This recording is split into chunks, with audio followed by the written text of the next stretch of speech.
All right. First of all, let's chat a little bit about what is going to be due here. We all know on Wednesday, I'll stand out of the way so you can get your pictures. Wednesday, quotes, journal entries, and Socratic seminar.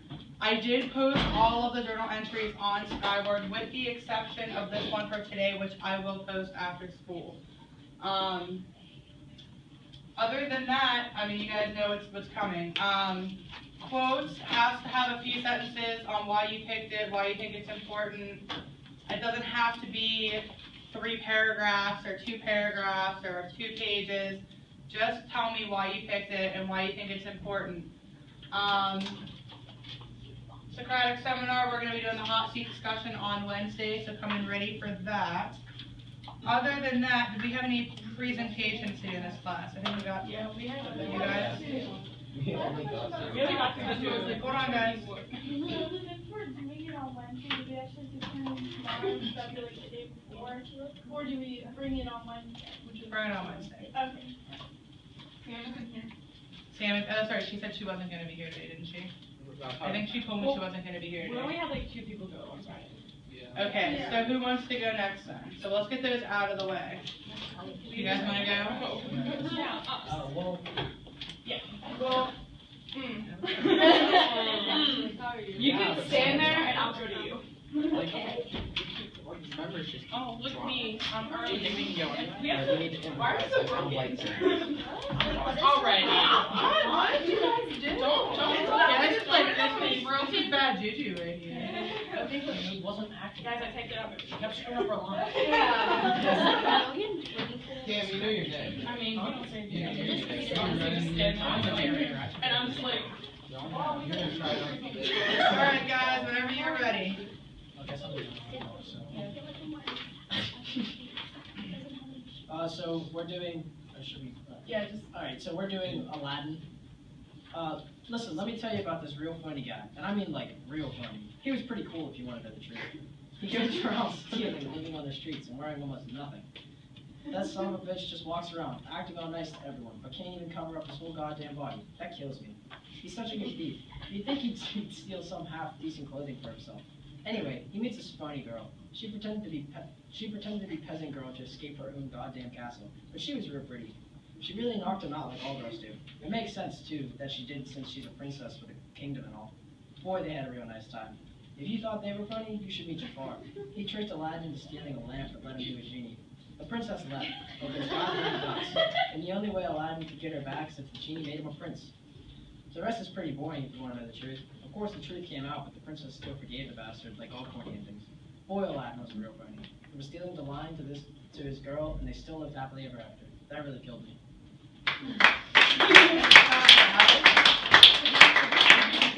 Alright, did anyone notice the first 3 lines? Listen, let me tell you about this real phony guy. And I mean like real phony. He was pretty cool if you want to know the truth. So what's the first thing in those first 3 lines that we can connect to Holden? I don't know if you guys did it on purpose, but...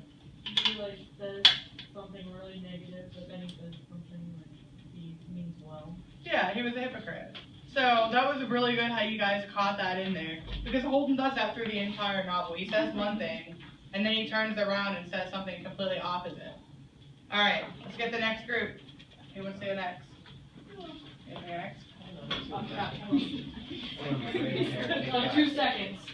You got it. You know what? Never mind. It's fine. It's so fun. Devin has like 10 feet of hair to break. Yeah. It's okay. I feel like I think I've got 3 lines as 2 people. Okay, we are doing Frozen, and we renamed it The Catcher in the Rye on Ice. I'm Elsa, Carrie's the narrator, Devin's Anna, and then Brady is Hans and Olaf. Okay.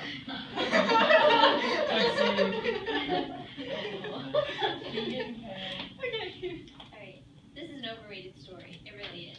I mean, people love it like Mad Men. That's the problem with people. They never know if the story is good or not. Morons. Anyway, it starts with these sisters, Anna and Elsa. They were pretty close siblings. Hey Elsa, listen. I was thinking we could go build a snowman or something. I mean, saying no, you don't want to. Yeah, I mean, We could if you want to, but you know the problem with snowmen? They're always so phony. I mean, they just stand there smiling while it's so goddamn freezing. I mean, it's depressing just looking at them. It really is. The thing is, these sisters built their snowmen inside. Inside. Can you believe that? I'm telling the truth. Anyway, they built it inside because Elsa, she's Anna's sister. She had these magical powers. She blew ice out of her hands. Her hands. No joke. So long story short, things got messy. Elsa couldn't stop shooting ice out of her hands. She was a danger. I mean, not a bad danger, but she just couldn't go around people. Hey Elsa, listen, again. I was thinking we could go build a snowman or something. I mean, say no if you don't want to. Anna, listen, I really would. I really would. I just don't feel like it. You gotta be in the mood to do that stuff. That's the problem with sisters. They never know when to leave you alone. I mean, Anna is not a bad sister, but she never knows when to leave you alone. It's kind of depressing, it really is. It turns out that Elsa needs to become queen of her town. The whole goddamn town. It's because her parents died. I freeze things. It's a nervous habit, it really is. I get my crown and all, I don't freeze anything. If I did, people would think I was a madman. I thought I was in the clear with this freezing thing until I had to go to this goddamn party with all these phonies. I mean, even the intellectuals are phonies. The worst part is, nobody even notices that these dumb bitches are phonies. It's depressing, it really is, considering the phonies rule them and all. Anna, Elsa's kid sister, decides she's going to get married. Married? Can you believe that? The worst part is that she decides to tie the knot with old Tom. He's the biggest phony at the whole party. It makes me want to puke all over myself. It really does. Hey, Elsa, listen. I had this idea to get married to old Hans. I need her consent and all. What do you say? Can me and old Hans tie the knot? I mean, we love each other. We really do. No lie. What do you say? I find myself running through this goddamn forest. I feel like I'm disappearing. I'm running like a madman on account of my kid sister, Anna, wanting to get married. Married. Can you believe that? Anyway, I froze the town. The goddamn town. It probably wasn't the best idea to run. I suggested a marriage. A goddamn marriage. I don't know why I did that, to tell you the truth. I mean, Hans, he is nice and all. Just thinking about the situation is depressing. It really is. I'm a madman, I swear. But for Christ's sake, Elsa didn't have to freeze the whole town. Listen, so Elsa decides to run away and live up on this goddamn mountain by herself. Don't ask me why. And then Anna decides it's a good idea to go after her. Can you believe that? Well, anyways, I'm not going to tell you the middle of the story. It's not that important. It really isn't. I mean, you can probably guess what happens. I mean, the story is so phony. Anna goes and finds Elsa with some stranger, Kristoff. Complete stranger. Oh, and a snowman named Olaf. Goddamn talking snowman. I'll tell you, she's the biggest moron I've ever met in my whole life. Anyway, I'm not going to go into that. Where I'm picking up is where Anna decides she has to drop dead from her sister's goddamn powers. On account that she was struck by Elsa, it's freezing from the outside in. I tell you, Elsa could freeze over hell. She damn well could. I need to find Hans so he can kiss me and stop me from becoming dead as hell. Listen, I'll go find him for you. During this time, Olaf says a phony line some people are worth nothing for. I mean, come on. Can you get any more phony if you try? Makes me want to puke all over myself. It really does. Anyway, it turns out Hans is a phony, as predicted, and all hope is about to be lost when Olaf and Anna finally get their goddamn act together. Listen, Olaf, I'll tell you, I really have been a moron this whole time. This whole time I was trying to neck Hans when I really should be necking Kristoff. I guess the one you've been necking isn't always going to work out. God, I make myself want to jump out of a goddamn window sometimes. I mean, it's obvious as hell that Kristoff is the one who loves me. Listen, you can go and find him, alright? Now listen, this part is so funny. I mean, it's a plot twist, but it's still funny as hell. True love is Hans or Kristoff, but Elsa. No lie. I mean, Elsa's goddamn tears is what saved them both. I guess what they say is true. There are times true. Thank you for crying all over me. I mean it. I really do. Now listen, I know Hans was a phony now, I really do. But Kristoff is my true love. I'm sure as hell of that.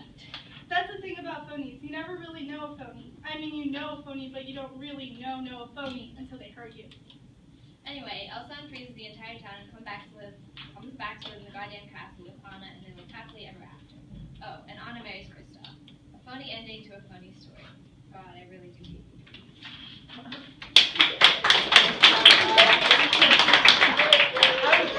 You guys didn't know. I saw like the nonchalant. Yeah, the nonchalant. Like, hey. Yeah, so the actual movie of Frozen is actually really interesting in how it parallels with Catcher in the Rye, because again, here we are, two sisters. Who does Holden confide in most? His sister. He compares to her the most. Same thing with them. You guys did a really nice job capturing the voice. Awesome acting skills. Anyone else will have to go that has their group members here? I will help you. We got everyone else? Okay. So, let's chat really quickly. We got into this Friday. I keep wanting to say yesterday. So we'll jump back into that a little bit, and then we'll work our way back. So we were talking about Holden being a reliable narrator instead of a reliable character. So let's start off with the difference between the two. Do you guys think that there is a difference between a relatable character and a relatable narrator, or are they kind of like encompassed in one? I mean, I think there's a little difference between like the narrator, because Holden's older when he's narrating this, and Holden the character was 16 when going through all this, so Right. there's a small difference, but I don't think that much because he doesn't change. Right, well, that we know of, at least not that we see. And, yeah, I agree with that. I think that he's hard to follow, and so is his character. So, is there really a difference there? What else do you guys think? Anyone disagree with that? Sergio? Disagree with what? What Bo was saying, that there isn't a difference, not really. I actually agree with that. You agree that there's not much of a Mostly difference? because of the fact that since, he is the narrator, it's just like, he's a character that's narrating, so, I mean, really, and if if he's an unreliable character, then then he's not really much of a reliable narrator either, technically. Okay, so you're saying that because he's not a reliable character, how can you really rely on him to tell the truth as a narrator because they're one and the same? Yeah. Okay. Mark? I don't know if Holden as a character is reliable, but I feel like as a narrator he definitely isn't. Just because a character in a story just kind of does what the narrator says, but the narrator in this case he can exaggerate whatever he wants to. So like we only know it from the narrator's point of view. Right. So if the narrator were to exaggerate everything, like we just kind of go with it because we don't really know if it's only from one point of view. Right, so we have some bias going on. Yeah. So because Holden is the one that's telling the story, he's telling it in a specific light. Yes.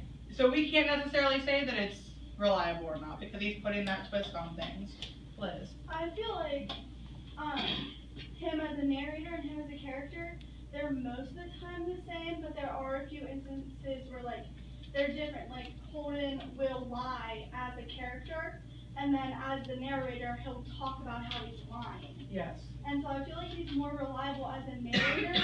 I mean, he might not be telling the truth, but he thinks he's telling the truth. Like in his mind, everything is right the way he's thinking it. So I feel like he's reliable in that way. Like you can believe him and him thinking he's telling the truth even though it may not be. Right. Does that make sense? No, that makes But sense. then as a character, I feel like you can't rely on him too much because I feel like he lies Right. a lot. And And he that- talks about how he lies. And that's one thing that we talked about too at the beginning of the book was the first couple, the first or second page, he says, I'm the most terrific liar you'll ever meet. So he's kind of giving you a precursor, like, hey, I lie about everything just so you know. And we had a little discussion about this earlier. Like, you guys know me pretty well. I've been teaching you guys for 2 weeks now. If I came in and was like, so I don't have a big toe on my left foot, would you believe me? I mean, maybe I don't. Your balance. My balance would be very off. And I do have a toe on my left foot. But I'm just saying, like, you wouldn't really know because I never walked in here and said, hey guys, I'm the world's most horrific liar and I lie about stuff. Whereas Holden gives us that. As a narrator, as a character, he is extremely unreliable. He lies all the time. He even says, like, he contradicts himself. But as a narrator, he tells us all of that. So does that make him reliable because he kind of lets us know that that's coming? Abby? I think that he's definitely more reliable as a narrator than as a character, but it's also still Holden. So like he could be exaggerating, and plus since he's retelling a story, he doesn't exactly remember every single detail because he says that a lot too. Like I don't really remember this part. I just remember kind of being at this place and thinking this at that time. So like he doesn't remember absolutely everything. Yeah, and when you're retelling a story too, like sometimes the the events get skewed and things get changed around because you've had the time to stop and think about it. So sometimes you don't get that